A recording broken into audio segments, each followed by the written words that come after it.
Welcome back to Sierra 2 Airsoft. Your intel on Milsim. That's the phrase, right? Yeah. Okay.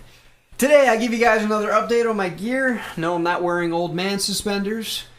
Tim of Airsoft GI leaves to go join KRISS Arms, which is actually kind of cool. Spartan 117GW scores big at a Battlefield 4 match called Europe vs. USA. Guess who won? Airsoft Table Talk offers advice on teams, and they also cover Blacksheep Milsim. Thumpy goes to Fulda Gap and returns with an awesome video. Grunt's opinion wrote something, so we're covering it. Today it's Irene. And some kid in California gets shot while holding an airsoft gun. And as you know, if the gangsters don't kill you out there, the cops will. And everybody thought Detroit was bad. Yep. Well, I'm Raider. This is Fox. And we're bringing you another episode. We've been out of it kind of here lately because of work and real life issues. But we're back and we're back in the saddle and we're ready to give you another one. So Fox. We're back, bitches. So Fox, give us an update on your quest for the perfect gear. Well, the quest hasn't been going so well. I ended up not liking my Endem Don't pouch and my IAP pouch, while awesome, running around $25 a pop. The fact that I want both an AR-10 and an AR-15, that ends up being like up to $60 worth of pouches. So I've decided to go the way of the taco because it saves you money.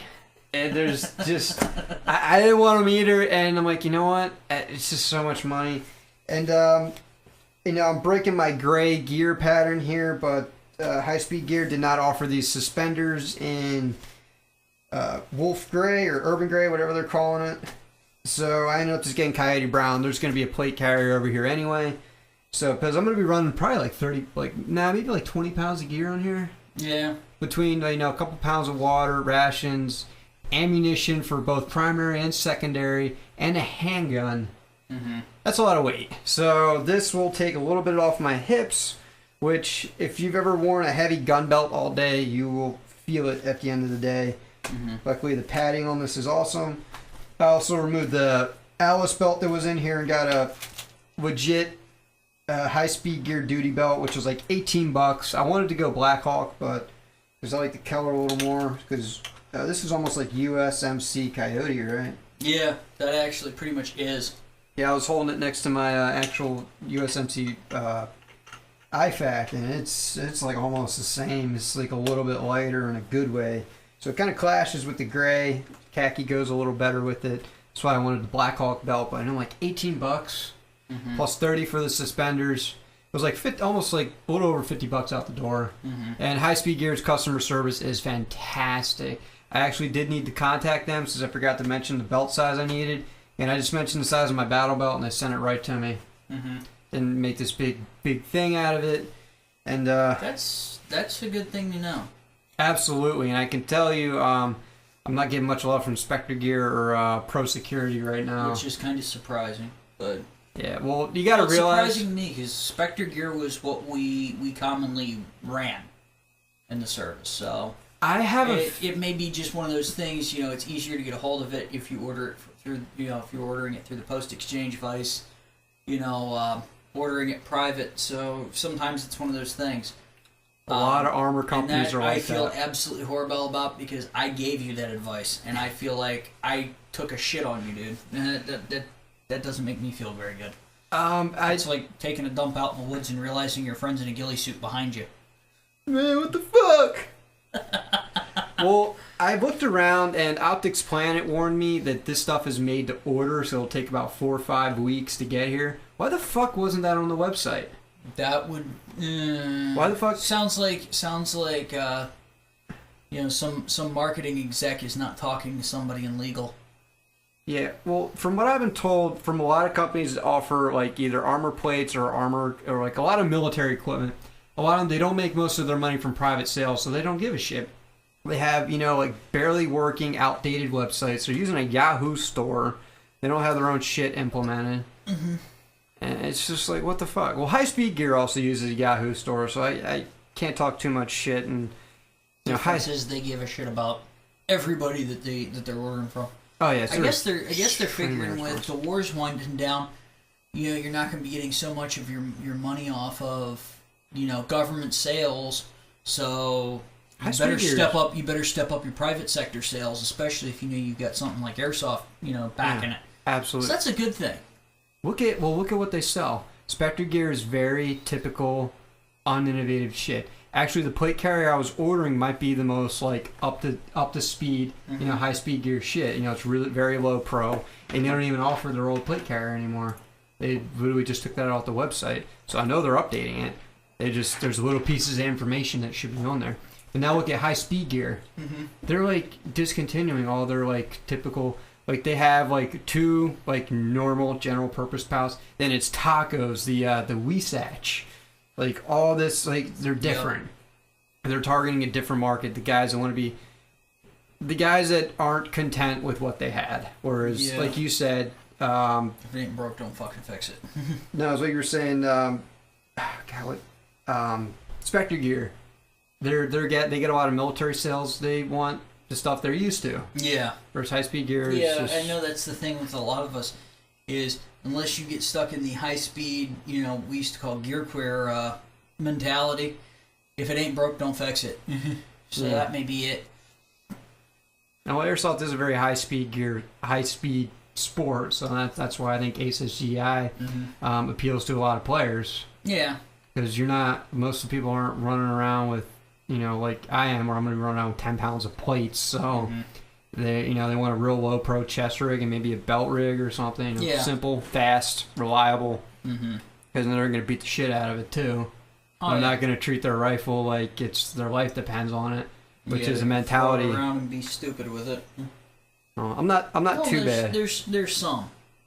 I've seen people. You and I have both known people who throw their rifles around and don't give a shit. I was pretty rough, but then you looked at my M4 and how good a shape that was in. Yeah. So it's all relative. I mean, there's a difference between playing rough and being stupid with it. I think we both know somebody who throws PTWs around like it's cool. Yeah. And, you know, just so he can get a pistol, or he throws his pistol so he can go back to his rifle. I'm like, why are you going to throw away a perfectly good weapon? Oh, yeah. I'm like thinking to myself, like, dude, what if you get in a real gun battle? No, you don't throw life-saving tools. Throw it to somebody, even that's retarded. Yeah. Because most manuals will tell you, a gun can go off if you drop it.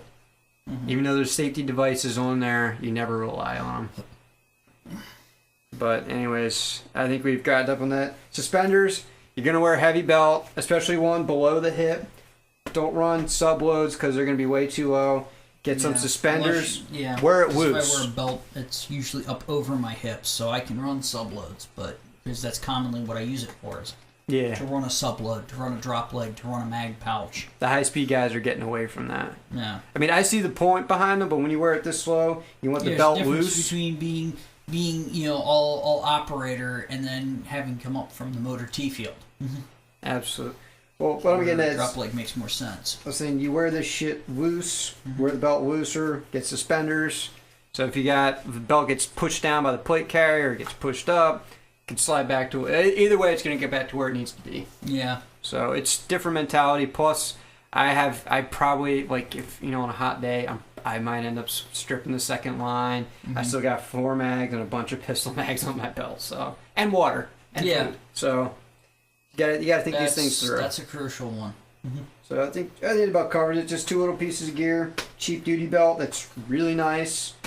Got loop tape on the inside of it, so it hooks right to the belt. And $30 suspenders. Can't go wrong.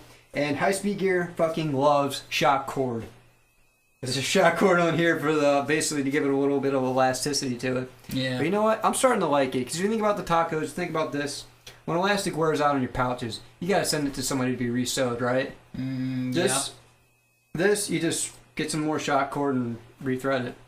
You know, elastic shock cord. Real simple. Oh yeah. Simple, direct to the point. You can fix it right on the field. I like that, especially for like, you know, a setup I'm running for like, you know, survival or shit hits the fan. Thinking it through, that makes sense. Yes. Or shit hits the fan here, just bring some shock cord in the backpack. I can fix all my gear. Well, I think went with that for a little while. Moving along. Can we get a nice segue? Yeah. You like segues? Yeah. So you're looking at that as a shooter's perspective. Speaking of airsofters and shooters, the guy formerly known as Airsoft GI Tim Sargent is now at KRISS Arms. He left Airsoft GI and he moved over to KRISS Arms. You know what's funny?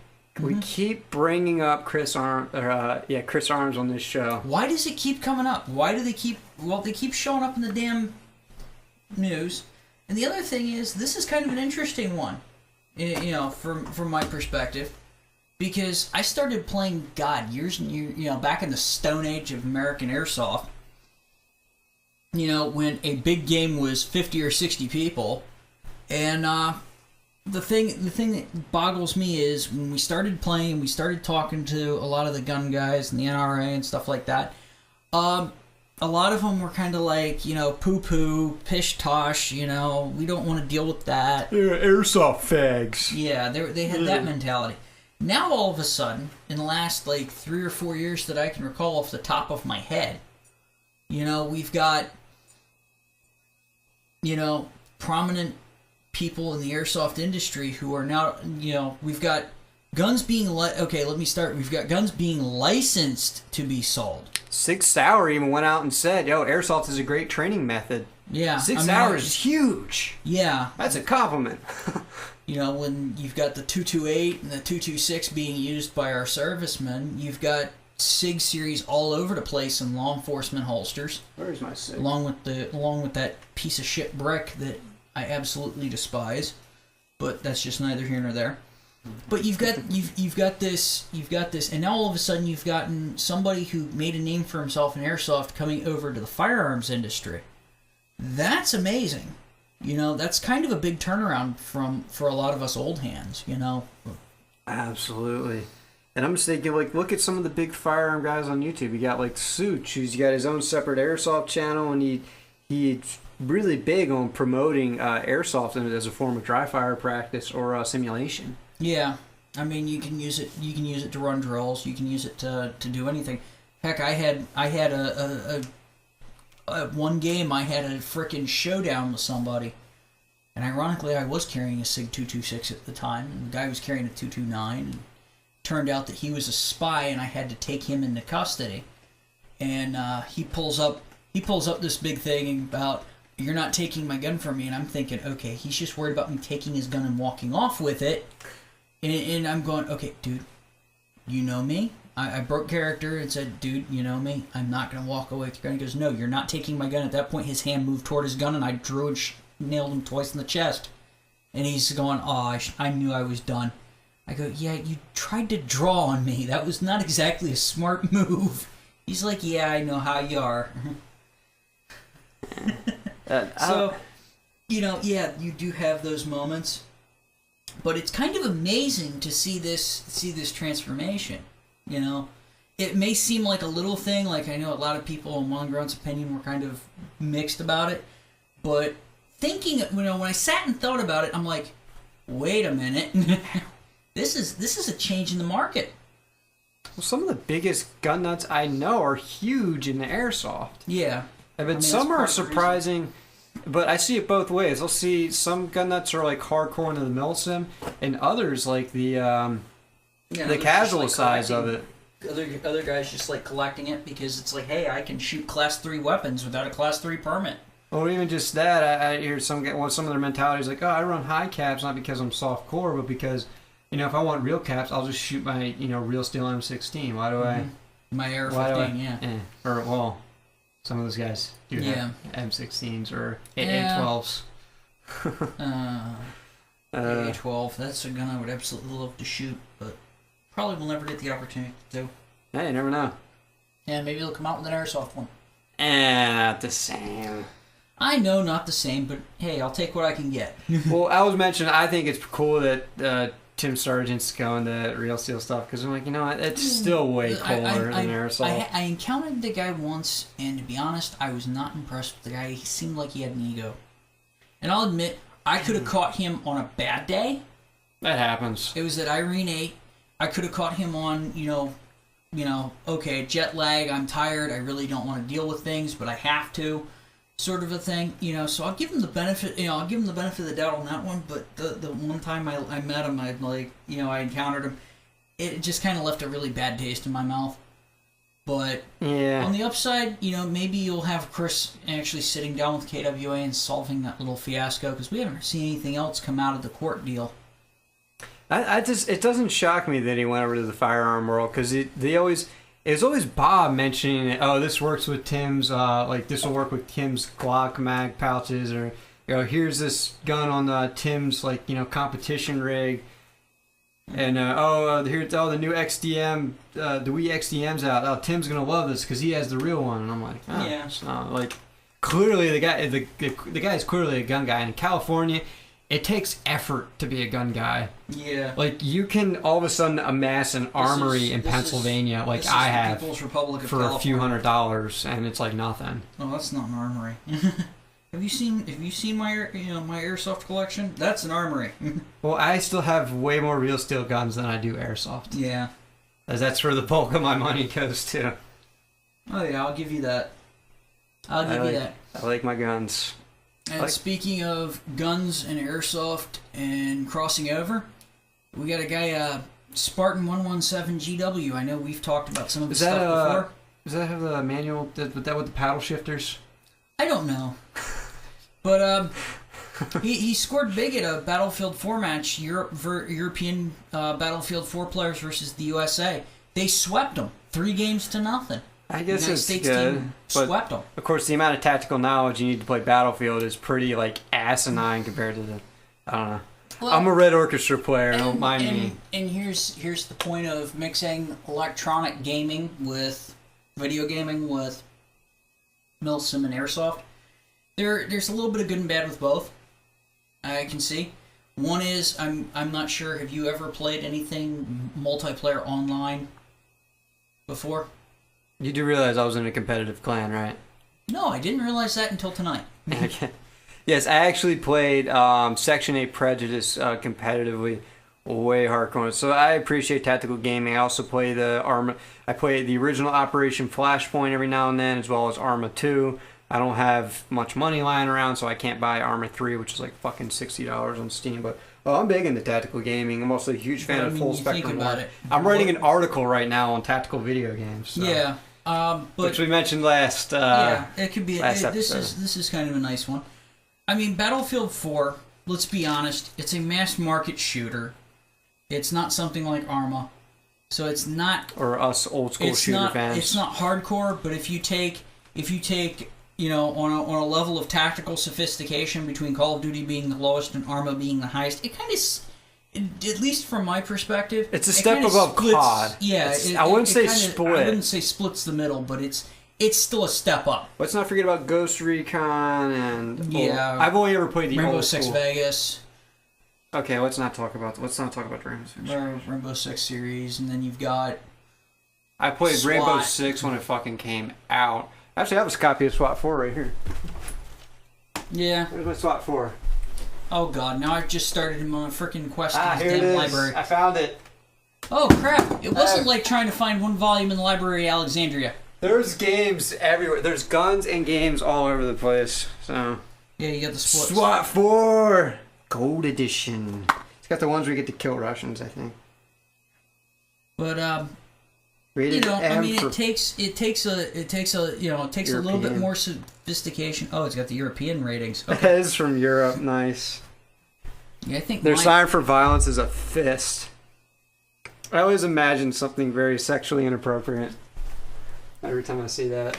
Yeah, it's like no, I'm not. Even, I won't even get into the 40K joke about it's power fisting time in the hands of the Emperor's children. I don't know what he's talking about, but it sounds disturbing. Well, considering that Slanesh is the keeper of secrets, the Prince of Lust. If we let him go on, sitting here going, and you got an Emperor's Children Marine going, it's power fisting time. It's a really bad joke. Okay, like I said, think about this for a minute. You should be able to grasp this. Prince of Lust, and you've got one of his servants going, it's power fisting time. Prince of Lust. Okay, I get it. Yeah, now you get it. Now I'm not sure you wanted to get it. Oh my god.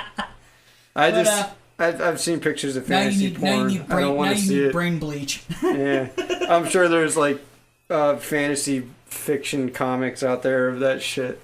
Yeah, go on YouTube and look up the Trials of Drago. No.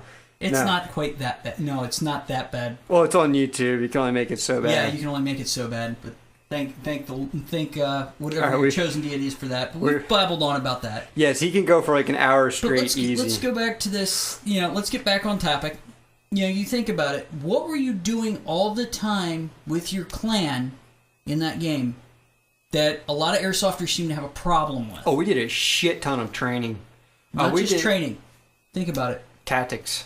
Coordination. Communication. Oh, yeah, we all They're had that. talking to each other constantly. I remember one of my Marines, I used to have to go, I had to go visit him because he wasn't, he wasn't doing so good, and I was a little concerned, so I walked in. Here he is playing, I can't remember if it was Call of Duty or whatever it was, but he was playing some game online, and I mean, he's got a headset on, he's chatting up, he's talking up a storm to these guys, shift left, shift right, He's communicating.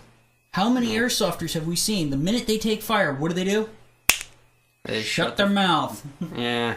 When that's the time you need to be talking, because guess what? Surprise is lost. I had that issue out where I'm the only guy talking, and it seems so weird. I'm like calling out guys' positions, and no one's saying anything. And it's not always just new guys that do it. Yeah, it's a lot of veterans too. I've even caught myself doing it. I mean, anything involving arms is going to be a constant case of, okay, what did we do better? What did we do better this time? What do we need to improve? Yeah. I think you've seen me do that. My question is, okay, what did we do good this round? What did we need to improve on? Let's try that. I guess I just had some animosity towards the Battlefield series because Battlefield 3 took a month for them to patch it to run on my PC. And I have a standard Intel NVIDIA setup. Very, very typical gamer setup. And it took a month for them to fucking patch it so I could play the game. So yeah, that is a little ridiculous. I lost a lot of respect for DICE after that. I will admit that's kind of stupid, and it seems like Battlefield 4 has gone that way from what I've heard. Oh, DICE, everything since the original Battlefield. You look at that good habit of communication, and he's bringing tactical knowledge in from Airsoft. He's kind of crossing them. Airsoft is more like a video game. And it may be a route for people to step up their game in some ways, and it may be a route for some of these guys who are coming in from the video gaming community. They may be bringing some good habits and some bad habits. We need those guys. I mean, Airsoft is doing horrible in our area. I don't know how things out there are on the West Coast, but or overseas. It's dismal. We've had so many Milsim games canceled on the East Coast, all over the East Coast. There's a team I roll with. We go all over the place, and so many events canceled. Yeah, it's because dismal. The numbers are down. Some of that is the economy's in the shitter. Let's face it. The economy's in the shitter. And things for the industry I work in, things aren't going to be better next year, I'll tell you that much. But, Mommy and Daddy are going to be like, oh, you're not going to be Airsoft in this year. Our insurance rates are through the roof. Yeah, but, yeah. I mean, and, let's try and stay away from the political end of it. I mean, I'm just saying, let's just face it, the economy's in the shitter right now. And so people aren't pre-regging, and they need the pre-reg numbers in order to secure the places, and so they can't secure the places, so they have to cancel the event. Yeah. Which isn't good for anybody. Let's just be honest on that. But for all these guys who are into this, coming from the video gaming world, they are bringing some good habits. So I can't knock all the COD softers. The ones and it seems like every other airsofter has a problem with, is the ones who sit here and go, I'm wearing a plate carrier. You couldn't have possibly hit me. Yeah, you and everybody else, motherfucker. Do you even have plates? Yeah, here. You know what? You don't want to call your hits here. Here's another 30 hits. I've done that to people. Let's see if you call those. I've done that to people, right into somebody's face. And he called it. No, I caught one guy in the chest with a good 6 rounds, and when he didn't, I shifted it down, hit him in the crotch. I go right. He called it. I go right for the face. I mean, dude, to be fair, I gave him every chance to call his hits, and since he refused to, that's when I shifted. Why do you think I want to be a saw gunner? I could teach you. I just need something that, I don't know, I just don't want to lose my mobility. That's my only thing. Get something small. Yeah, that's what I'm thinking. We'll figure it out. But yeah. But you were mentioning teamwork. Speaking of teamwork, Airsoft Table Talk just offered has a video out on when you should join a team. Which our answer is as soon as possible. Go buy an LPEG and join a team. Because we need more. No, I'm kidding. No, we're I do know someone that did it, only this guy had vast firearm knowledge and tactical knowledge. Mm-hmm. So this dude with an LPEG and $10 ACU jumpsuit was actually extremely smart and ended up being an asset to the team. Yeah. We had to lend him a gun because his LPEG was a piece of shit. Mm-hmm. So it was actually pretty funny. I mean, some of these guys will impress you. I mean, I've seen some old guys sit out there, and all of a sudden you see all these veteran players in ACUs and Weesatches and kitted out to the nines, coming into the going toward the dead zone. And they're going, oh, I'm going, oh crap! And finally, I saw the guy make a move, and I nailed him. And it's this old guy in a set of tricolor BDUs with a frickin' JG-M4, no upgrades, and 3 high caps in his pocket. And I'm going, how in the heck did you manage to sneak up on all those guys and take them out? And he goes, I spent a lifetime hunting in the woods.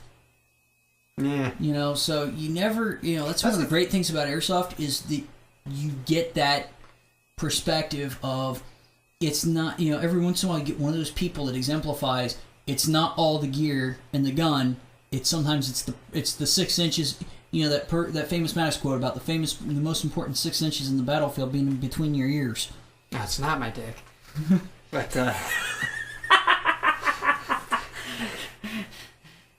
yeah, we're not following Baker's law of inverse proportions. The shorter and skinnier you are, the bigger you are. Goddamn right I am. But if that was true, God, I'd be making millions out in Southern California right now. Anyways, I was gonna say something. Let me see if I can remember it. Oh yeah, the great thing about Airsoft is just how much knowledge transfers into it. Like mm-hmm. I've seen, like when we went to that training event, there was clearly some 3-gunner guys there. Yeah. Like because their shit, like it didn't look like they bought it for the sake of buying it. Like you don't get into the sport and all of a sudden drop hundreds of dollars on pouches and plate carriers. Like, no, this guy was a 3-gunner because he looks like he's trying to control recoil mm-hmm. the way he's holding his gun. But that makes it neat too because now he knows he can engage. Was it the guy with the WE gas blowback M4? I don't know. The Katana system? I had a Katana gas blowback rifle. Might have been. I don't know what kind of guy had. That wouldn't have surprised me on him. Mm-hmm. But I'm just thinking, like, you got those 3-gunner skills. Think how fast they rapidly engage targets. Oh, yeah. That would really help you out. My little sister's dating a guy who shoots 3-gun competition, so... I'm just not into IPSC, but that's just me. To each his own. Yeah. But, it was for a while. That's a very good one. They also did is an interesting little 50-second blurb about Airsoft Team Wives. And them sitting there while the guys are at an event, and it's a really bad idea because it's like a SEAL Team wife conversation. Did you know your husband spent $1,500 on a set of night vision goggles, and then all of a sudden you get home from the event and they're asking you, and you're going, no. I'm going, yeah, I can tell you from having been married, you see that more often than not. You spent how much on that gun? And the stupid shit women buy. Yeah, well, some of them are decent. Some of them are decent about it. And then they were talking about, well, if these guys go to this event together, I'm not cooking for a month. Okay. Well, my opinion is don't try grilled cheeses for a month. Well, I cook better than that. Slightly better, but better. Oh, I make goddamn good grilled cheeses. Don't fuck with my grilled cheeses. But I'm not going to the there was that. Time.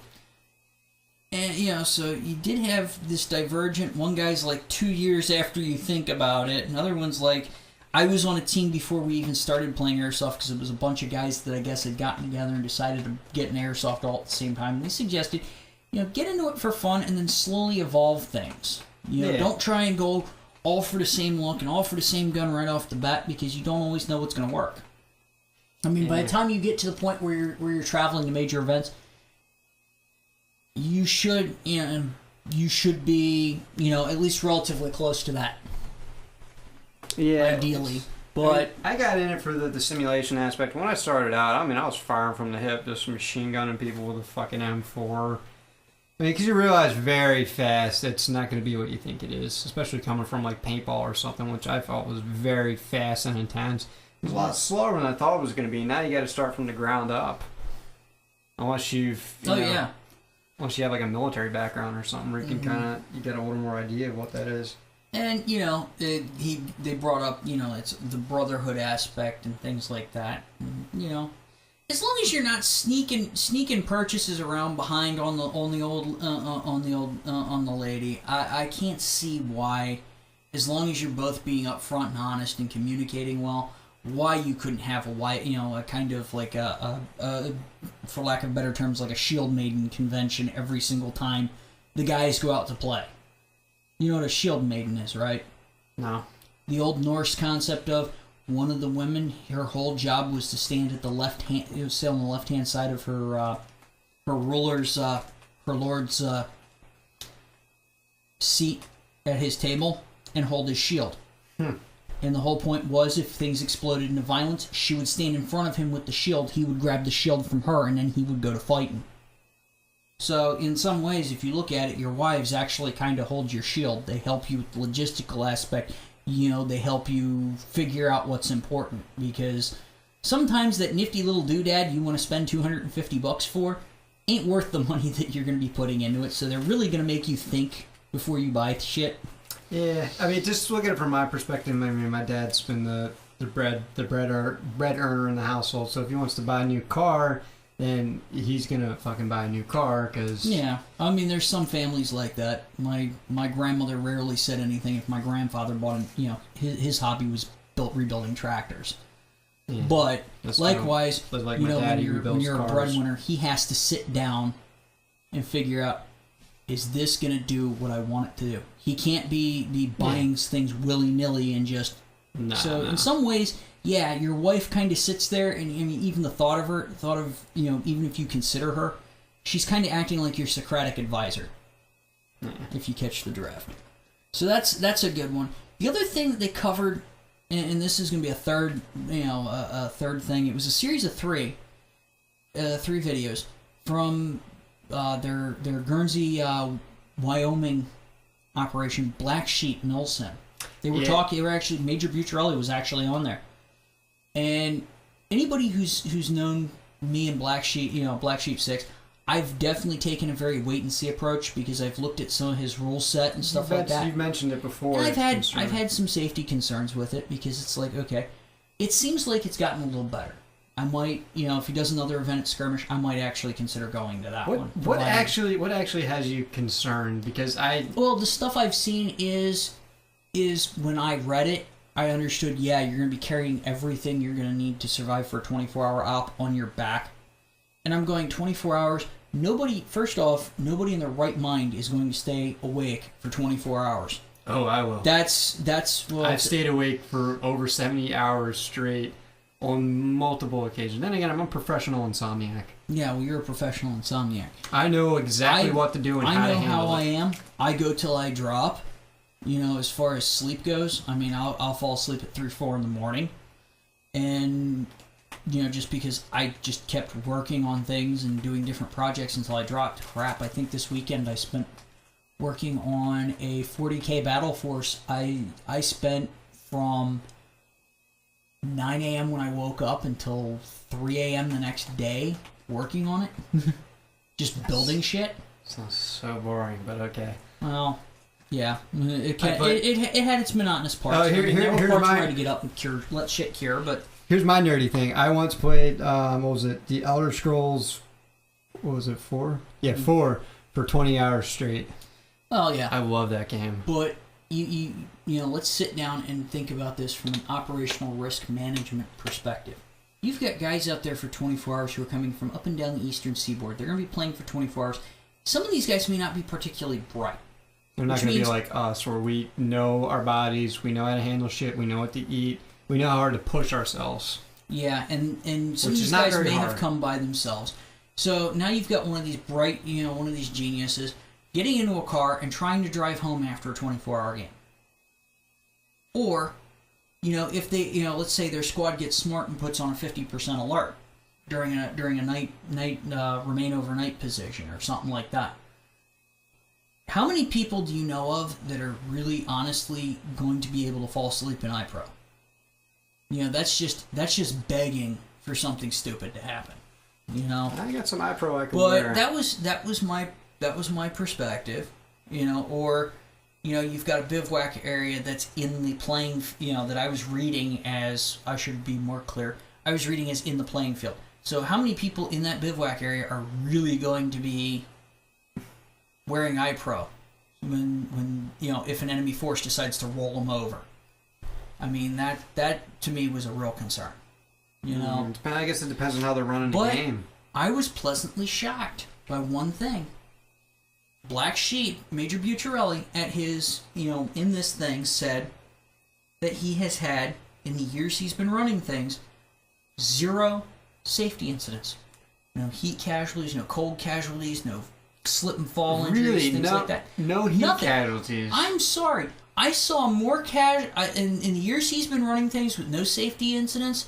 I saw safety. We couldn't run a week at Mojave Viper with an infantry battalion without some form of an injury happening. God, the first week we had a guy get his head blown off by a Mark 19 round. That's bad. Yeah, it was it was an accidental discharge, because what had happened was somebody tried to turn and get down, and he hit the butterflies, and somebody was standing in front of the damn grenade launcher. Jesus. So yeah, even a practice round, when it hits you in the head, will have a really bad day. God damn. Bad day. At least it wasn't a fragmentation round. Well, that wouldn't have even done it, because like you said, the guy was like 5 feet off the barrel, or something. It was. No, it wasn't that he turned and hit the butterflies. They were trying to take it down and didn't realize that there was still one on the bolt. Somebody hit the butterflies. Well, with them, it's kind of funky. It's one of those ones like the 50 where you rack it twice. Like with a Mark 19, you have to rack it back, hit the trigger, rack it back. Now it's ready. So somebody got a little lax, and somebody paid the price for it. Because I remember they had to have all the sergeants and lieutenants down there hosing the blood out of the Humvee. But, damn. Like I said, we couldn't go a week at Mojave Viper without somebody getting hurt. Well, I'm just thinking... Somebody breaking an ankle, somebody going down as a heat casualty. And this guy's had no incidents. I'm just thinking, someone dropped out due to the heat. I'm thinking at least that. Like, it's a little too much they drop out, but that's not an incident. No, what he's defining as an incident is the same thing the military would define as an incident. Because the guy was an Army major. Let's give it that. And as much as I'll give Major Bucciarelli a little bit of crap, A, for being Army, and B, for that old joke about majors, why do majors wear a gold oak leaf? It goes back to Adam. We've always covered our pricks with leaves. That's an old joke, and if he's hearing this, dude, just take it as ribbing and call it a day. The thing that he impressed me is, apparently he does give out, a small player pack with, food and water and stuff like that. I always encourage bringing your own because, well, no brainer. But the other thing is because he actually credits some of it with he runs a military style risk management system. That I could imagine would help. Yeah. I mean, you're talking about 6mm BBs versus 5.56 high velocity lead.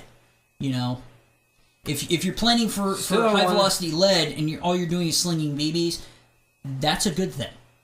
The other thing he credits is BBs will still fuck a sense of the player, of putting them in a squad, making them take care, letting them help take care of one. I remember he was talking about Pine Plains 1, guy attempted to do an elbow stop on a thing and misjudged the distance, and instead of using his elbow, he used his face. He went back from, he called the medic over. Medic gave him a bandage. He was fine.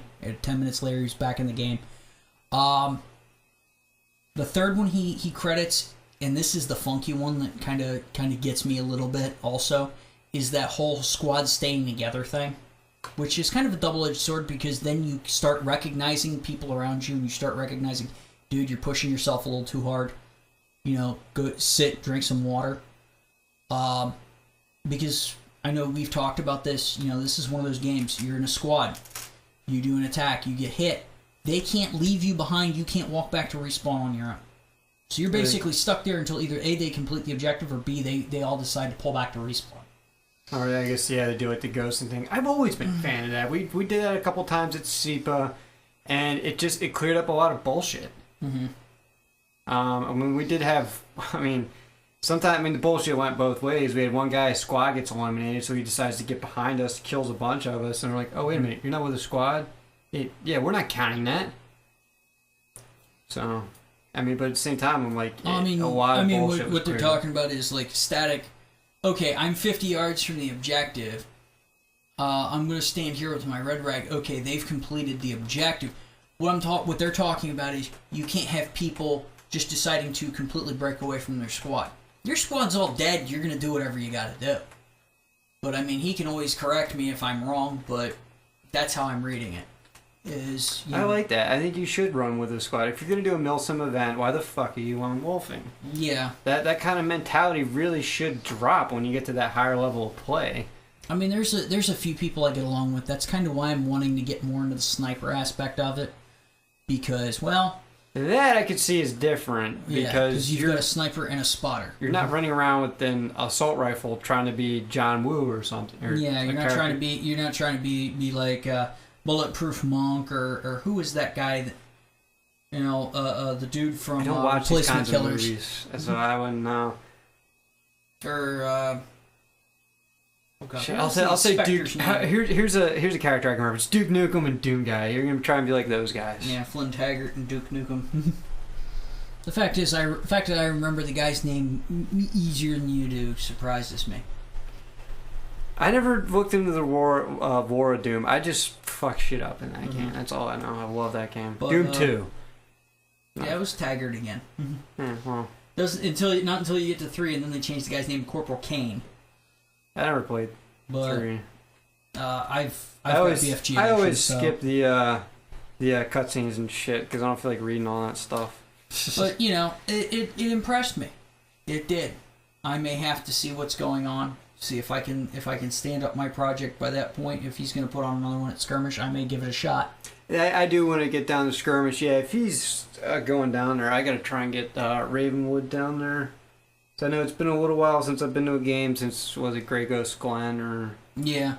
Yeah, Grey Ghost. Yeah, my trigger finger gets itchy, and I'm sorry. I can only. You need to go to the range with me, man. I want to check out that Springfield. It seems like every time I have time, you have time. You don't. This is the thing of working, dude. You have very little time, but all the money in the world, or you're not working. You have all the time in the world and very little money. Oh, dude, I don't work. I don't work Saturdays. Period. That's been like my disclaimer of every job I worked out the last 4 years. I don't work Saturdays. But that's a good one. I'll give it that. I was honestly very impressed. I'll have to look into it. This guy gets less safety incidents than an infantry battalion at Mojave Viper. I am frickin' amazed. That might actually give me an excuse to pick up that Combat 12 pack by Ares Armor. Mm-hmm. Put 25 pounds of gear in there. Mm-hmm. Be good to go. Clip it onto your vest. It's good to go. Mm-hmm. Maybe I'll figure out how to spray paint it gray. Some dye or something. No, if it's Coyote's already pretty dark. Nylon, you want matte spray paint. I've seen it done. Actually, spray painting things like dyes or spray something. Painting gear has gone back to Vietnam, believe it or not. Yeah, no. Early LERPs used to spray paint their OG-107 Satines. Can you go? Isn't there like a dye or something so it doesn't get all hard or something? No. You are spray painting 150 pounds. You just don't put so much on it. You make an encasement out of it. You put it on lightly. Yeah, that's what I've been told. Multiple coats of light. This is where I'm talking an expensive backpack. But hey, I want to keep that color. If it works, it works. It's great. First rule: if it works, but it looks stupid, it's not stupid. Hey, gray is gray. I just want it to be gray. Match all my shit. Works is all that matters. Yeah. But anyways, yeah, I would enjoy that concept of having all my shit on the back, just because That's how it might actually be in an action if ever Yeah, got into I mean, when you're dealing with infantry combat operations, and all his stuff, as he puts it, is very simple. It's force on force. There's no third party. There are no role players per se. I mean, you just get a 3-day patrol pack and keep it simple. Yeah, and light because you're carrying it. Yeah, I mean, you know, we used to call it field stripping the MREs. You took all the junk you knew you weren't going to eat out of your MREs, and you just put what you were going to eat in the pack. You know, and you just kept there were a few things you might keep, like the spoons. And I'd probably shove some like Luna bars. Unless you have that tradition like the British have of the wonderful thing called the racing spoon, which is the spoon that gets slipped into your gear that you always have no matter what. Oh God, running a spoon on the first line. And I put a couple Luna bars on my first line in case you know, I abandon the second and third line for whatever reason. Because you know, 24 hours straight. I might want to get I mean, you're going to have a forward operating base, so you're going to want to leave your third line there because you're not expecting to have to be out somewhere 24, 48 hours. It'd just be kind of cool to have it. Just to, I don't know. When you're spending all this money on gear, especially real steel stuff, you're not going to use all of it in Airsoft. I mean, it's like you look at old footage from Fallujah, from the Battle of Fallujah, Operation Phantom Fury. A lot of those guys were in patrol packs, but you have to think about it. They were in constant combat. This wasn't a simple patrol out and a patrol back. A simple patrol out and a patrol back, you could carry your MRE, if you field stripped it right, you could carry it in a cargo pocket.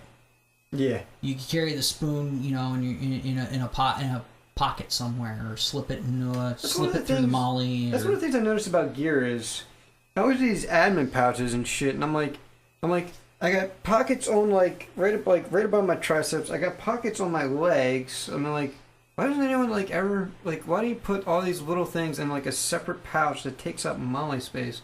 Well, you like could shove them an admin pouch would be one of those things. You want your map right there. You want your GPS right there. Or as we call it, a dagger. You know. But yeah, you want that stuff you want right there. But like your MRE and stuff, you could kind of stick it wherever. I'm thinking anything lightweight you could. The other thing is the Marine issue patrol pack had this nifty little slit in a pocket, and what it was meant for was you could slip your camel back into it. So it was a little bit ahead of the times. I'd love to be able to get a hold of it. I'd love to be able to get a hold of a full bore Sally pack with the patrol pack. Try out there on the internet. Yeah. Just how much do you got? I mean, well, yeah, because that's high dollar shit. I mean, those were made by Arc'teryx. So if you know anything about camping or backpacking, you know Arc'teryx. I've seen this stuff, and I'm like, that's some. Yeah, that's expensive shit. Yeah, so I'm trying to get. That was the key. It worked. Trying to get my shit together for that, and it's not cheap. But well, you mentioned talking Milsim. You mentioned I mean, you keep going back to older events, and then there's the classic Fulda Gap. Yeah, my buddy Thumpy actually went out to Fulda Gap. He was playing a shot down Warsaw pilot.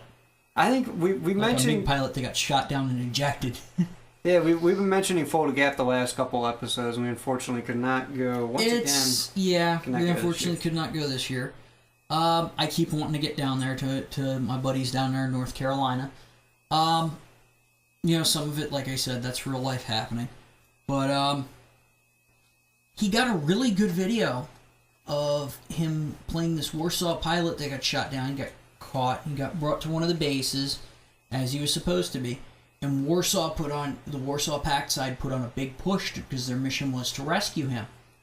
And the neat thing about it is when you're looking at it toward the end, when they're pulling back out of the base because they realize they're just going to get chopped to pieces if they try and stand and fight, they literally shove him behind a log. But it's amazing how close, even at 1 minute and 40 seconds into that video, they're coming to finding him. And, you know, it's a case of this is why even when you come close up to the end, you don't quit pushing. You don't just lay down. Because they very easily, if they put on one good push when they figured it out, you know, managed to make the firepower to make that last push, they might have grabbed him, and that might have made all the difference in their game. And I mean, some of those situations. Once again, why I love airsoft, it can be heartbreaking. I actually prefer the close games to the blowouts. Blowouts are fun, but you can only have so many of them before it's like, yeah, this is getting boring. Oh yeah. You know. So I mean, that's one thing that I always love. I gotta watch the video. I haven't had a chance to see it because you kind of just came with this to me tonight. Yeah, working on our long shift. But it's amazing. You know, you get to see, you also get a feel for what Fulda Gap is. You know, you got vehicles running around. You've got people, you know, doing what they got to do. Isn't it like a ridiculous number of players this year? We mentioned they had last time. like over 1,000 players. Like that's 1,000. That's like going like fucking West Coast, and with all these game cancellation, I'm wondering if all the hardcore guys like showed up there or something. Well, I mean, that was the same weekend as Irene, so I mean, I know there were a couple of teams like Raptor One supposedly split. Some of them were going to Irene, some of them were going to Fulda Gap, depending on budget and all that. You know, I'm not liking what I've been hearing about Irene and all that stuff lately. I do want to check out their games now. Yeah, I mean, I had fun, but yeah, I think some of it is also you have to know the people you're going with. Like, I went with the guys from North Carolina, and those guys registered practically an entire platoon to themselves. That's and fucking nuts. I know this was one of the few years Jack didn't go because this. Let's face it, the guy runs an airsoft store in North Carolina, and they want to have his favorite game on Fulda Gap weekend, which is one of his biggest weekends. Yeah. For selling shit. So let's just be honest. Gotta make bread. You gotta make you gotta make the money, and especially with, you know, I've seen some of the toys he has. He's got to make the money. Oh yeah. He's an awesome guy though. I mean, he's one of those few guys. I honestly gotta say, he's decent. It's that old saying about people are nice, you know, as long as you don't give them money. And he's got money, and he's still a nice guy. You know, he's a class guy, and anybody who's looking for stuff down there in North Carolina, I gotta plug him. Say, you know, go there, get your stuff. Mm-hmm. You know, he won't steer you wrong. He has yet to have steered me wrong. He's awesome people. Hey, we mentioned Irene was the same weekend, yep. And our buddy Javier went down there and had a write-up on it. Yeah, he had a write-up on it. It looked like, and it was a very interesting write-up. He was playing on the Freedom Fighter side. Now, the North Carolina platoon who I went with when I went always goes Task Force Ranger. So it was really nice to see a write-up from a prominent figure who's not on the Task Force Ranger side. That's surprising to me. That's shocking to me. You very rarely see, you know, anybody really playing on the Freedom Fighter side. And they've always seemed to me, like the year I went, they seemed like they had a lot of good players, but they were disorganized. That makes a world of difference. Yeah, good players but disorganized makes a good difference. It was like Grey Ghost Glen. We had some really good players on the Rebel Forces sides, but they just weren't coordinated. And after the first round, where we were still getting our feet on the ground, just rolled right the fuck over them. I mean, on our last push, I was really surprised at how easy we had it. So I mean, yeah, it makes a world of difference. Yeah. There was some like really good ex-military guys. And he talked about one of the Rangers who had actually been at the Operation Gothic Serpent, which is what the military calls Black Hawk Down. We all in the civilian world call it Black Hawk Down. The guys in the military who know that operation know it as Operation Gothic Serpent. I just refer to it as the Battle of Mogadishu. Or the Battle of Mogadishu. That's another one that the civilian world or the military history world knows it as. I would say military history world. Yeah. Because I didn't see the movie. You know, they know it as Operation Gothic Serpent. One of the guys who actually fought there was actually on the side of the Freedom Fighters, and he nice. And Javier got to play with him, so that's pretty cool.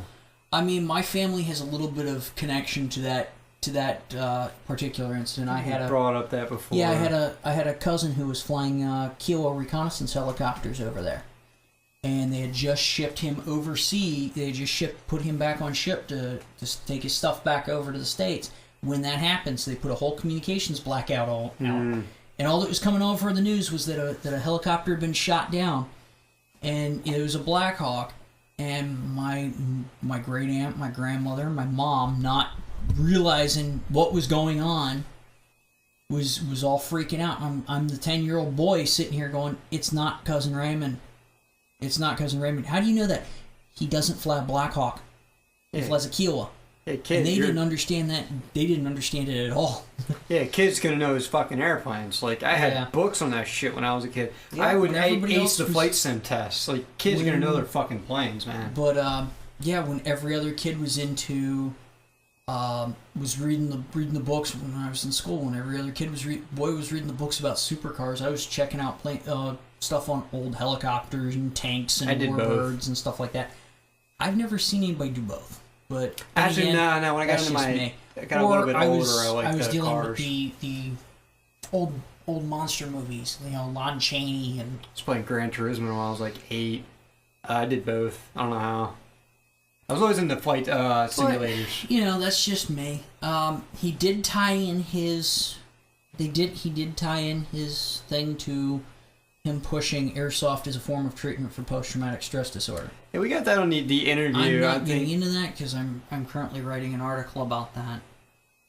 Yeah, I mean, we could. I just want to bring it up. Is like he keeps pushing that up. He brought that up in the interview we got with him. Oh yeah. And I figure, you know, he's playing with some veterans. You know, of course, he is a veteran himself. Yeah, absolutely. So he's gonna. You know, he knows his. I don't want to say it either way, but he seems to know his direction and what he's doing with it, and I think he's got a good point. He doesn't shove his ideologies down anyone's throat. He's actually very down to earth. I mean, he's got some perspectives, and you know, you learn from one another, and he knows this, and he doesn't push it. No. It's one of those things. And he's also not afraid to tell it like it is. Yeah. As we saw in the training footage. Yeah. There's just some shit that people do and some shit that will get you fucked up. So yeah, and I can appreciate that. You know, and that's one of the things I like about this guy. He's you know, he's not out for his own ego. This is just him trying to improve everything. I think that's when you see a lot of the guys, like the more popular guys in the airsoft world. You see the ego. Mm-hmm. Some of it, I don't know. Some of it just seems like a show, like that guy from Evic. Like, he just seems to be appealing to the younger audiences, and like that's what they want. And like, I can appreciate that. Like, obviously, I find it appalling, but if that's his target audience, if that's who they're selling to, you can't, like, as a businessman, I can't. You know, I'm not gonna blame the guy. Yeah, you gotta do what you gotta do. Oh yeah, I do stupid shit I don't want to do every day, like just be politically correct all day. Which is probably why I fucking curse so fucking much when we get on this fucking podcast. Yeah, you sound like the guy from. You sound like the bar owner from Boondock Saints. Why don't you just make like a tree and get the fuck out? That's what he said. It's a bar. The guy's a bar owner, but he's got Tourette's. It's a horrible joke, but at the same time, it's one of those things you look at it, and if you're going to be a fan of the Boondock Saints, you're going to laugh your head off. Make like a tree, get the fuck out. Or the second Boondock Saints, where they're introducing the new guy who took over from Morocco as kind of the third leg of the tripod, or the third leg of the trio. Tripod. Third. You know, a machine gun tripod. Come on. Okay. Yeah, you. Yeah, try shooting a machine gun try shooting a 50 cal with a tripod that's only got 2 legs. You're not going to get very far. Well, if I had the Russian one, they designed one to fire from a bipod. Yeah. It had a large buffer in it and a very massive muzzle brake. We'll deal with that one when we get to it. But I'm thinking American stuff because that's what I was trained on. I just had to throw that 50 cal with try shooting a 50. You know, try shooting mod. We get your analogy. Yeah. I'm just throwing a wrench in the whole thing because it's fun. He's sitting here They're sitting here introducing the new guy, and he's introducing himself, and his Tourette's kicks in. And he goes, "Fuck ass. My name is Fuck Ass." He goes, "Hi, fuck ass. My name is Romeo." Oh my god. That sounds like B-movie material. Oh, yeah. I mean, it's definitely a cult classic, and I absolutely love it. I still have yet to see it, so maybe someday. I have a copy of All Saints Day. I'll bring it over at some point. And you can sit down and watch it. Oh, boy. I just watched Fright Night. I love the shit out of it, so I like my old B-movies. Or Army of Darkness. Oh, God. Oh, yeah. Movie. That's a good one. That is a goddamn good one. I still say the best of the three, the original Evil Dead. Just for the scene. That one, but I really? I liked Army of Darkness just because it was funny, but it was supposed to be a horror movie, but it was also supposed to be hilarious. Well, I'd watch the original. The original is just a straight up fucking horror movie. There's some really well done scenes. Like when the shitty actors start dying, it just makes it all even better. But what were we talking about? Oh yeah, One Penny Carver and Irene. Sorry, Javier, we went on a little tangent there. I know. During your material, but I know he's got good shit. He's a good writer. I know we kind of go grammar Nazi on him, but that's just being fun. I mean, we both write articles ourselves, so we got some room to talk. I mean, goddamn, I can pull like 1,000 words an hour. Like I'll fucking talk, but yeah, and it's always good. I always like reading his perspective on things, and you know, when we're missing something, he'll point it out. So we always appreciate his feedback. So yeah, we definitely cover his shit because there's just not a lot of journalists out there that are as, you know, blunt and just. I guess like so many. I guess like through the airsoft industry, there's a certain level of political correctness coming through, and there's a certain fear of sponsors. I think. You ever go on, you know, just, I guess, was it This Week in Airsoft, and it just feels a little dry. Yeah. Like, was it the Optimus Prime guy? I don't mean to pick on anybody, and I hate name dropping, but I'm like, the guy can write, but at the same time, I'm like, dude, the way you introduce articles, like, my eyes are bleeding. You're so dull. I mean, just a little bit of personality, man. Like, maybe that's just his personality, that he just likes it. It's like simple and traditional. That's fine. It's just, it's not my thing. Like, it's well written. It's just so like, you know what I mean? Like when it's almost like when you're reading like old English books or something. You're like, there's a better way to do this. Yeah, I was always a big fan of Mark Twain, but then again, you know, I'm reading the Dr. Jekyll and Mr. Hyde right now, and it's just fucking. You got to read everything like 4 times till you get it, but when you do, you feel smart. Because it's crafty, clever, and well written, but I'm sorry. There's some guys on the This Week in Airsoft that just don't have it, and there's a lot of just, you know, dull, repetitive blogs out there. There's a new gun coming out. Yeah, and that's all they report on. Like, there's a new gun coming out. Like, why do you think I never bought the new Airsoft magazine? Yeah. So I went on their website, and that's all it was those dull articles. Or you can tell that, you know, obviously they're sucking up to these guys for whatever reason, which is also probably part of the reason people get afraid of sponsorships. I wouldn't mind having a sponsor. Why the hell do you think we never bash vendors? Because they have money and we kind of want some of it. Well, they have money, but at the same time, do we really, you know, you take a perspective, can you really be objective when somebody's giving you money? Well, that's why we don't review big vendors. And hey, they are what they are. They got shit that no one else has, and we're gonna buy it. Yeah. So as long as they're keeping an acceptable level of customer service, we're not gonna bitch. Yeah. Because I've had good and bad experiences with everybody. And as long as they're willing to turn around and at the very least fix the problem at a minimal expense to me, because let's face it, not everyone's gonna pay return shipping. That's just the way it is. It's not till you get into the you know, say Garrett Industries or GIholsters.com. Who will gladly send that back, or Firearm Industries will send, $80 of return shipping. Yeah, they better cover that. Yeah. So that's just the way it is, and I hate to go off on a tangent about that, but that's something we kind of need to clarify. Yeah. Because we have, I know I've said some bad things about vendors. And I'm like, you know what? That's just the way it is, and I'm fine with it. Yeah, and you also have to think about a lot of these guys have to cover their ass because they're out of Cali. Absolutely. This is the capital of everything that does go wrong there. And I guess that's another reason why I appreciate this guy, is because he just tells it like it is, and you get a raw opinion. And at the same time, it's just not some douchebag with a keyboard.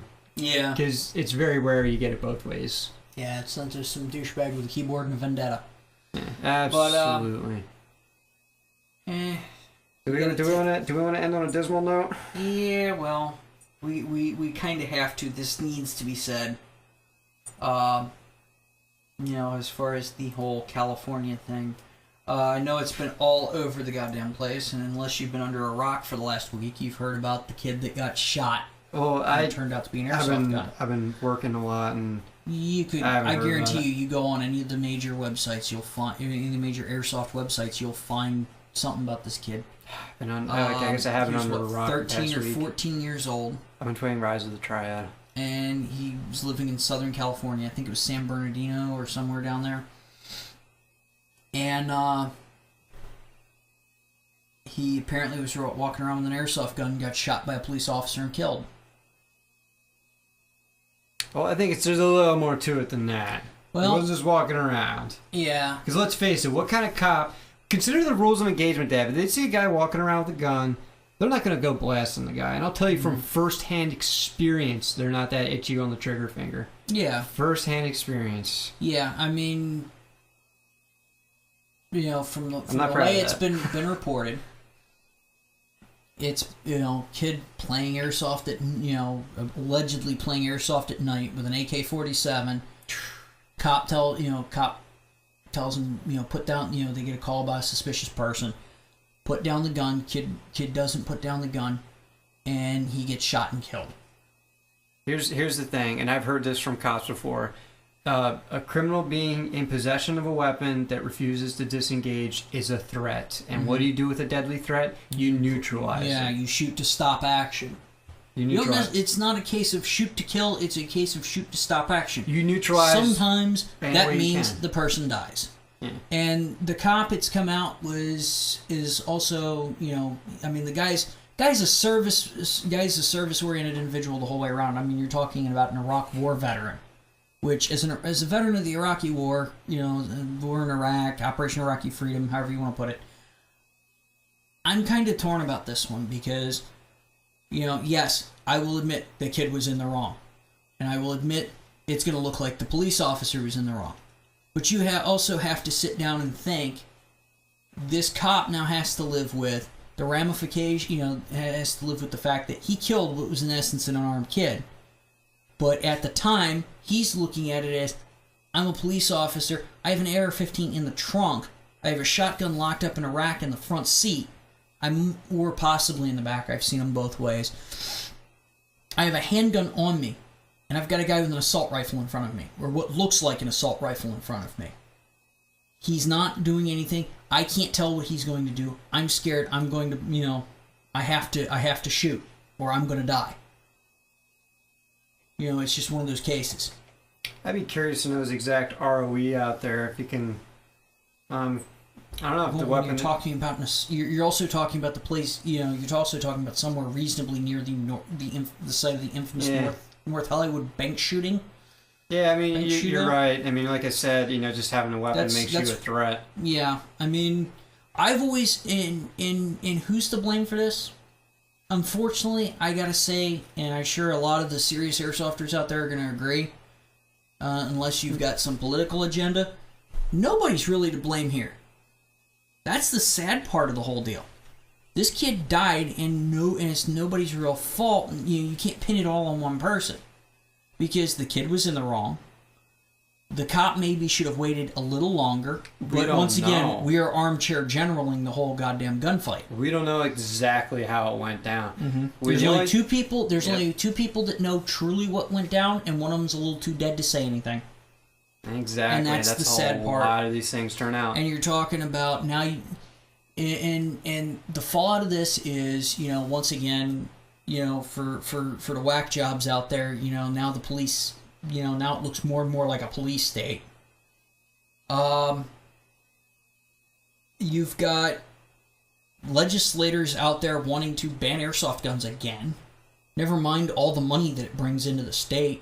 Absolutely. In tax revenue and shit. 2,000 players in one fucking game. Yeah, and I mean that's not talking about what the retailers pull in online sales and have to pay in state taxes. Absolutely. That's EVIC. Airsoft GI. Airsoft Extreme. Airsoft Megastore. Mm-hmm. God damn. I thought Airsoft Megastore was in Utah, but I thought they were Cali. I know that Airsoft Extreme is Cali. I know Airsoft GI is Cali. I know that EVIC is Cali. You know, you're talking about 3 of the biggest retailers in the country coming out of California. Absolutely. And you guys want to ban airsoft because one kid was boneheaded and did something stupid. Oh yeah, well not to mention, Airsoft GI's got their bases covered on the East Coast, so they could just ship out things to their other warehouse. Yeah, they just gonna go fuck you. We're taking everything out of California. But at the same time, that's more people that they're putting out of a job. Absolutely, that's why Beretta didn't leave Maryland after the assault weapons ban. Because guess where the PX4 and the ARX 160 are made? In America. Yep. As are all of the M9 issues are actually all built in Accokeek, Maryland. That's pretty cool. That was actually when they swapped over from the 1911 to the M9. That was actually one of the stipulations of the contract was they had to set up a plant in the United States because they don't want somebody foreign sabotaging it, or God forbid we had to go to war with Italy again. I don't know why we would, but that's that's one of those forethoughting. You know, they look at it and go, okay, we're shipping our guns, you're shipping them pistols, stop, or we're going to arrest all of you. Exactly. Because at that point you're aiding the enemy, and that's treason. Exactly. That's what they didn't want to happen. It's a case of securing your supply lines. Yep. But, now you're going to put all these people out of jobs. You're going to shut down successful businesses in the state of California. And unless I miss my guess, California's already struggling along economically. How many? That's nothing new. That's been going on for that's been going on for years. And some of that, comes down to government. And I'm not going to get into politics, but the bottom line is, you want to destroy a successful industry because of one incident that was, a sad case of a child being boneheaded.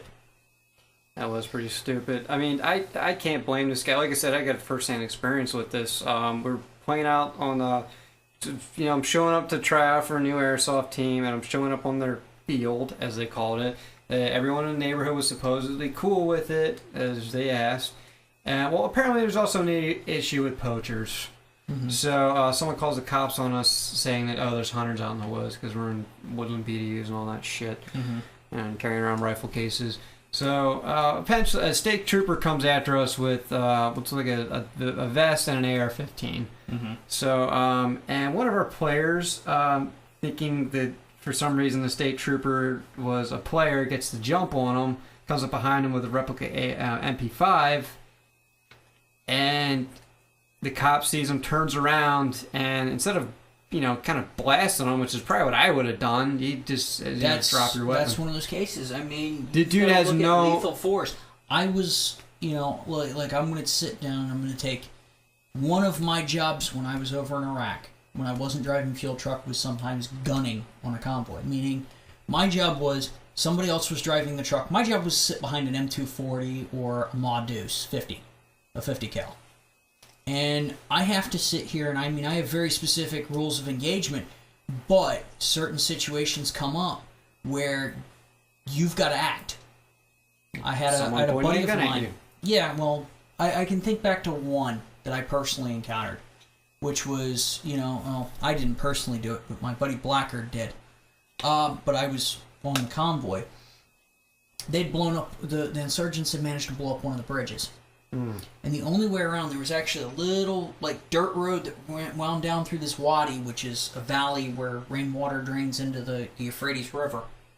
It's dry when there's no rain. So what they did was they made a road around. And we were coming up to it, and engineers for some reason had built this big dirt berm across it. So by the time the lead vehicle, which is what Blackard was in on the machine gun, gets to that, and sees that there's a vehicle right there that can't move, or that was starting to move but stopped, he had to make a split-second decision. Do I light the car up? He's too close for a flag, and he split the difference and fired a pen flare. It was flag flare, 5.56 to the ground, to the ground on the one side of the vehicle, grill, kill. Plain and simple. Grill shot with the machine gun, kill shot with the machine gun. Basically, you walk it from into the engine compartment to into the vehicle compartment.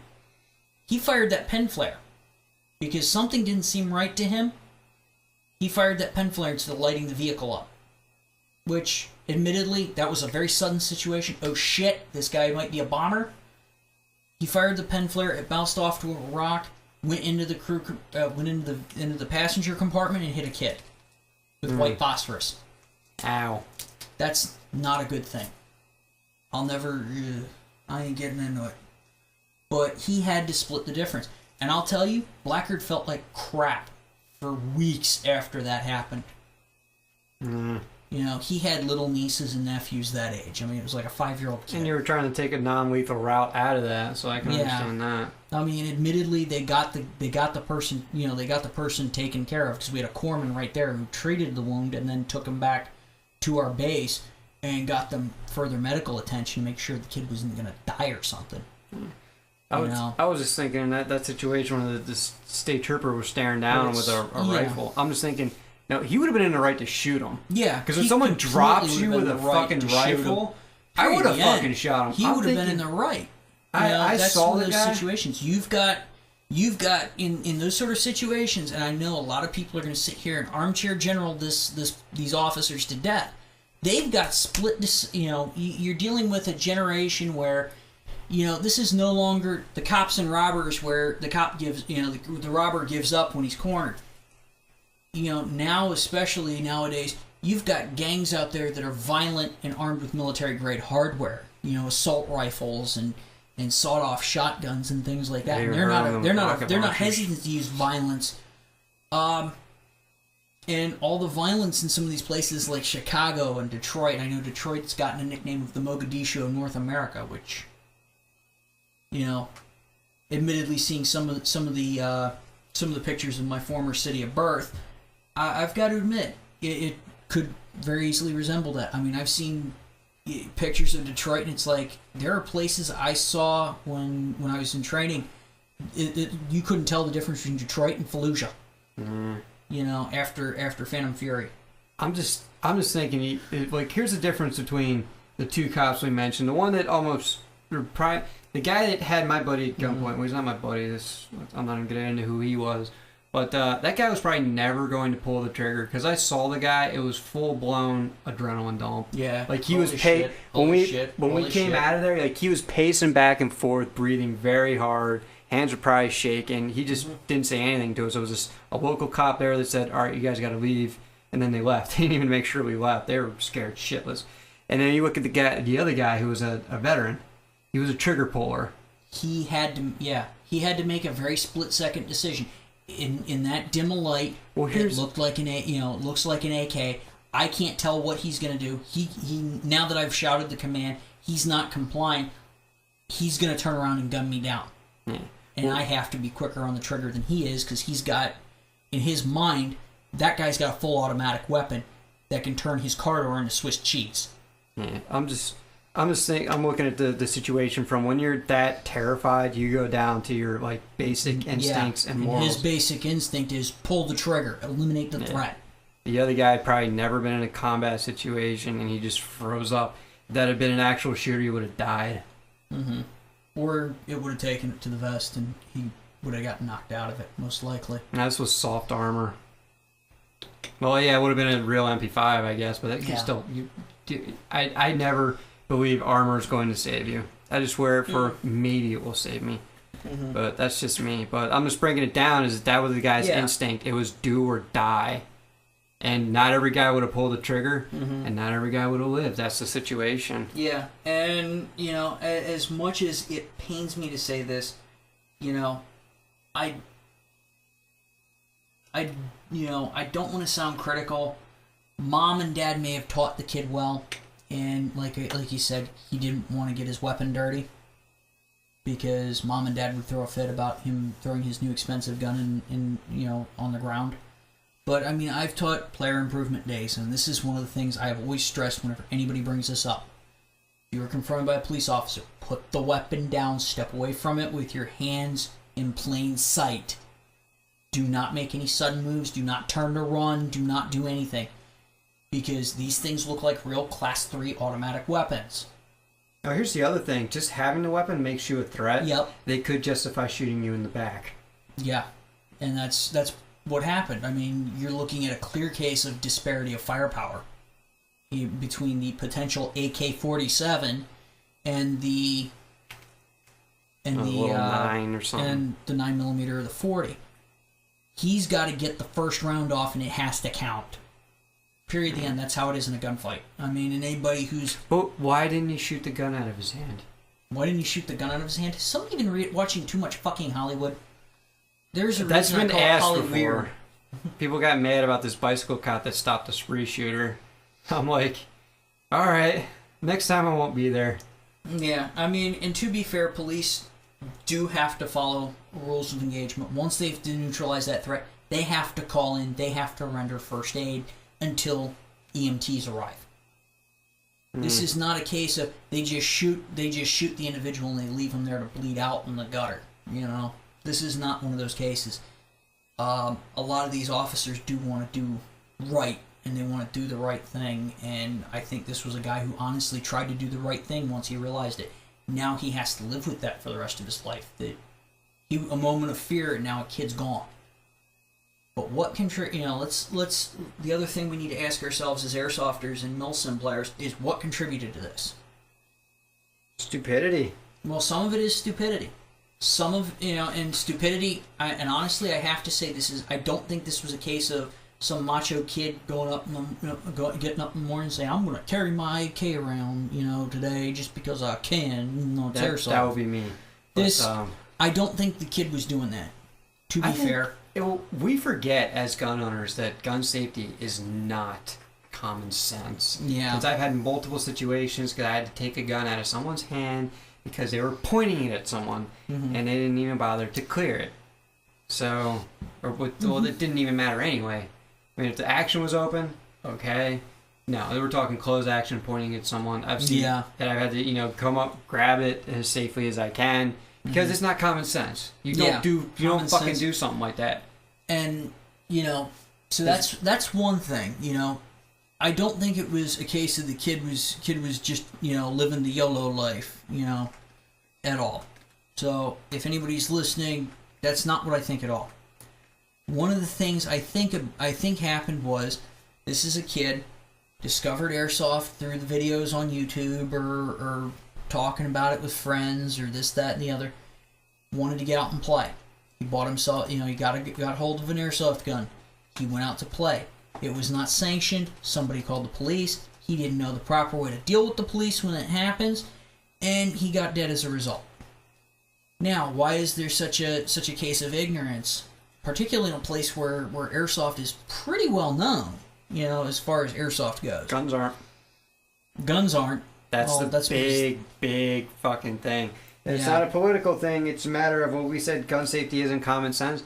When you've got no gun owners in the area, who's going to teach you? Yeah. Who's going to tell you don't ever do this with a thing that looks like a firearm? Yeah.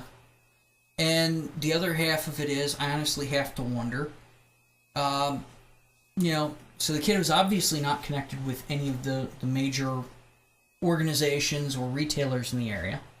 And if he was connected, it was probably somebody who couldn't be bothered and wasn't doing their job. And the third thing I gotta wonder is, did he get this from one of those big box stores? Dick's Sporting Goods, Walmart, something like that. Get screwed by Dick's. Mm-hmm. And I can't help myself. Or Cole Staples Dick's. That's another good one I've seen. Cole Staples Dick's. It was on a shopping center sign. Oh, you know what's the best I've seen though? What? Giant dicks. Yeah, there's that one too. But Dicks and BJ's. Yeah. That one's down in Downingtown, believe it or not. Fucking nice. I've seen it. It never occurred to me until someone made a meme about it. Yeah, but at any rate, just go good together. We have to make. We had to make a big box store joke, or else we're gonna get overly morose. You think about it. All of these big box retailers who carry airsoft stuff, Walmart, Dick's, those sort of stores, they don't have any education on the product. They don't have anybody. They have no connection to the community as a whole. You know, so these kids are going in there, and what's worse is you've got hoodlums going in there who can't get a hold of guns. They buy a cheap $20 airsoft gun and a $5 can of Krylon spray paint. They spray paint the thing black, and then they go out and commit crimes. So that's why I can never find the black spray paint there. God damn it! Why do you want the black spray paint anyway? Black is not to me. Black is not a tactical color. It doesn't occur naturally in nature. It was a joke. Okay, it was a joke. I was overthinking the joke. Fair enough. Yes. So the moral of the story is fuck Walmart. Oh, in that and many things, probably.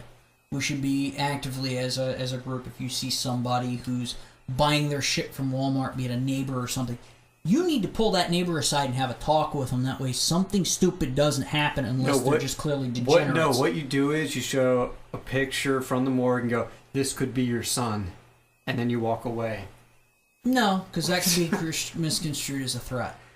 I tell you, if somebody had done that to my son, that's how I would have seen it. You know, just if you let your kid use this, you could wind up like that. Well, you show them the whole news story.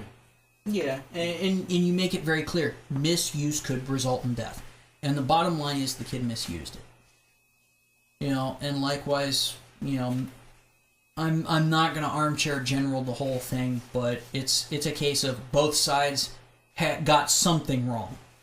The kid didn't do the proper thing he needed to do and put the gun down and walk away from it, step away from it with his hands in plain view. You know, okay, what's the worst thing that could have happened? He was a juvenile. Maybe he would have gotten, you know, juvie time or something like that. Well, here's the way I see it. I look at it from an American perspective. Mm-hmm. Is that everyone is innocent until proven guilty. Mm-hmm. We don't have sufficient evidence on either side. Mm-hmm. So my belief is, let's not let them walk away. Let's not castigate anybody. Well, that's what I'm trying to say. Let's not castigate any one individual, because looking at this, I can definitely see both sides. Because the kid has a new shiny gun, doesn't want to get it dirty. And on the other side, you've got a cop who's hearing a suspicious person call, sees somebody walking around with what looks to be a Kalashnikov assault rifle in an area where there are violent gangs reasonably close by. Do you think you really want to take chances with your life at that point? Here's the thing. You fuck with the police. You die. You die. And that's the moral of the story. Now, as airsofters... And fuck Walmart. As airsofters, what do we need to do to prevent this from happening again? We need to make ourselves more visible as individuals. We need to oppose these politicians who are clearly out for their own interests at our expense. You know, they're saying ban airsoft, ban airsoft. Banning airsoft. Go fuck yourself. That would be my first response, but that would not be the correct response in this case. That's why you're not heading these causes. You need someone like me who can, you know, stay politically correct for 9 hours straight. Yeah. Which is hard. Yeah. I might explain my headache. Yeah, because if I had to sit in a room with Dianne Feinstein, my temptation would probably be to go back to Marine mode, and the minute she said something stupid, I'd say, "Shut your goddamn cock holster and sit down." That's not as bad. I thought it'd be more like, I remember that nurse from The Silence of the Lambs. Ate her face. But I just imagine that's Dianne Feinstein. That lady, I swear to God, she has to be a zombie. She just does not. It's like, for the love of God, you look like crap. You look like you're gonna keel over and die any minute. But just please lay down. They got guns and stuff. I used to carry a gun. No. She probably AD'd like 4 people, and she feels bad, so she wants to ban them all. Oh yeah, and muzzle sweeping an entire room with a Kalashnikov with its weapon off safe and the finger on the trigger. Yeah, and I'm actually a Terminator. Knowing my luck, that would probably be what would actually happen. We're trying to disarm the human race. I've had the shittiest luck of any individual on the face of the planet. But as I'm going to say, before you need to oppose these things. You need to make yourselves more visible, and above all else, educate. Like I said, make yourself visible, educate your neighbors, and above all else, just remember, this was a case of two people that made bad decisions that wound up, made decisions. May have made bad decisions. Well, the kid did make a bad decision. He didn't comply with the officer. That's clearly a bad decision. The officer told him to drop it. He didn't drop it. Yeah. That much has come out. I think more people would comply with officers if they spoke like Samuel L. Jackson. Put the gun on the ground, motherfucker, now! Yeah, that would be kind of, but at the same time, you'd have people screaming about police brutality. Verbal brutality. I don't think that exists yet. I know. Don't give the you politicians and I both ideas. know. Let's not give the politicians any ideas. We can make ideas in the hands of politicians. Ideas in the hands of politicians would be like giving Honey Boo Boo sugar. That just sounds like a recipe for an apocalypse. But this is one of those things. We all need to speak up. We need to say, no, this is not the appropriate method to take.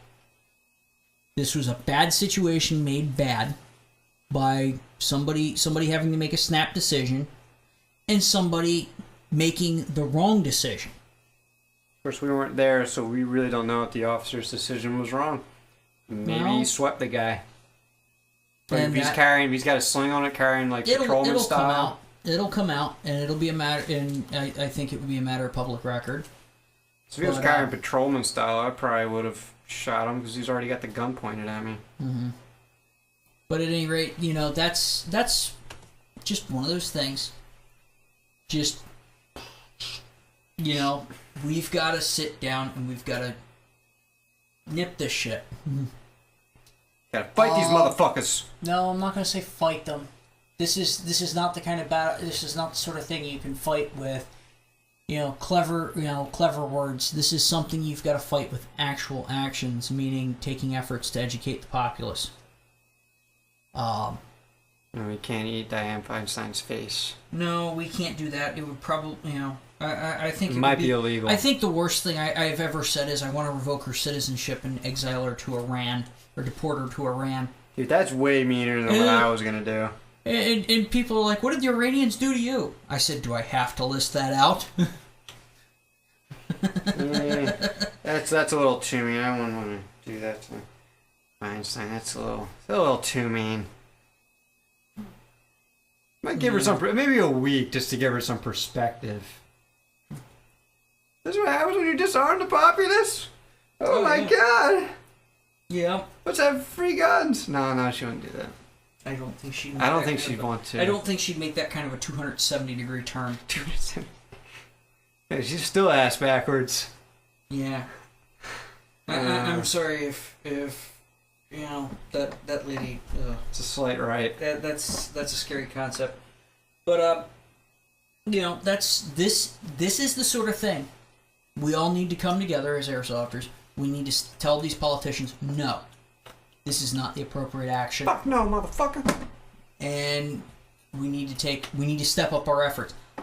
It's gotten so bad in the last year that we've had airsoft retailers holding training days. Why is that falling to the retailers? Why? Money. Well, yeah, they recognize it's more money. But why are we going to leave that to the retailers? Why are we not taking our efforts into our own hands? SEPA has. We stopped doing it because people wouldn't show up. No. So it's also part on the players as well. Yeah. So I'll give some of that to that, but there should always be players, even at games, willing to sit down and talk with new players. And instead, as the more experienced players are getting this concept of the codsofter, this codsofting noob player, is not worth talking to and is just there for me to shoot repeatedly over and over and over again. And it just pushes everybody away. And then it leads to crap like this happening, and now we have to scramble to gain ground. Don't bring that douchebag or paintball mentality to this sport. Mm-hmm. That was another reason why I left, is there was a lot of fucking faggot assholes out there that I didn't want to deal with. Dude, I would not have dropped that F-bomb. What? The FAG one. Uh-huh. But, yeah, there's a lot of assholes and douchebags out there, and we need to put them in check real quick too. This is the reason why I've always said, don't be an asshole, don't be a douchebag, and it's the first rule of being a good airsoft. I think people know what I mean by being a fag. Well, yeah, but you don't want God forbid, somebody takes it out of context. Alright, I'm sorry, don't be a Jew. Alright, just try really hard to not be a Jew. Are you... We've gone from homophobic to anti-Semitic, and of course... I'm sorry, we just need to get all the women off the field. That's really clearly what we need to do. Are we doing this? Are you... You're going to send me into a connection. You know what the problem is? There's just not enough whites on the field. You're... tasteless joke. Tasteless. But no, the bottom line is, we need to stop being douchebags, we need to educate the public, and we need to tell these politicians, fuck no. Bottom line. Period, the end. That's all I'm going to say on the issue. And I think... And do you have anything else to add to that? Stop pointing fake guns at cops. They're going to kill you. Yeah. And I think... Also, don't break into people's houses with airsoft guns either. You'll also get shot doing that too. Yeah, that or try to mug people. That takes you out of the realm of an airsofter into a criminal degenerate. You know what? You know what's kind of interesting though? If the cop did have a 40, this is the third guy with an airsoft gun that got shot with a 40 that we covered. There was the one guy that got attempted mugging where the guy got shot with a 40 and killed. There was the home invasion where one dude got shot with a 40, lived. And then now there's this kid who may have gotten shot with a 40. That's a common duty round. Mm-hmm. The most common. They've gotten away from the 9mm. Oh, there's the most common popular round. Yeah, the Glock 22 is huge. But that would be actually the third dude shot this year with a 40 that since we've been covering. Holy hell! You remember that episode 40 versus 6mm? Yes. The 40 always wins. Yep. Just so you guys know. Yeah. I mean, so far it's 3-0. This is crap. 3-0. And I don't want to see any more of these. Please, well, guys, the first two were legit. The first two were legit. These guys needed to be shot and neutralized. They needed to be neutralized as quickly as possible. This third case, we don't know. We got to give him a reasonable doubt. Will know. And we've got to give him a reasonable doubt. Because it's just his word. That's it. And we got a couple of phone calls of a suspicious person. Mm-hmm. And being Americans, we're not sure. You have a reasonable doubt, he walks. Yep. That's just how our thought is. It's better to let 1,000 criminals go free than it is to imprison one innocent person. Unfortunately, we've gotten away from that, but that's a whole other story. So yep, that's a political criminal story. So this guy might not walk. Well. But he is a cop. They got a lot of leniency. That depends. A little too much, but it is what it is. It is what it is. It needs to be covered. We need to cover it. Why? So we can see what. This is the fallout. This is how we. This is how we can stop it. Guys, let's get on this. You should just grow up, stand up, get behind it. Mm-hmm. Grow up, stand up, or why you? Yeah, exactly. Grow up, stand up, or get the hell out of the way. At any rate, I think that's all we've got for now. Till next time, I'm Raider. This is Sleepy Fox. We're shooting the deuces. Y'all stay safe. Beep.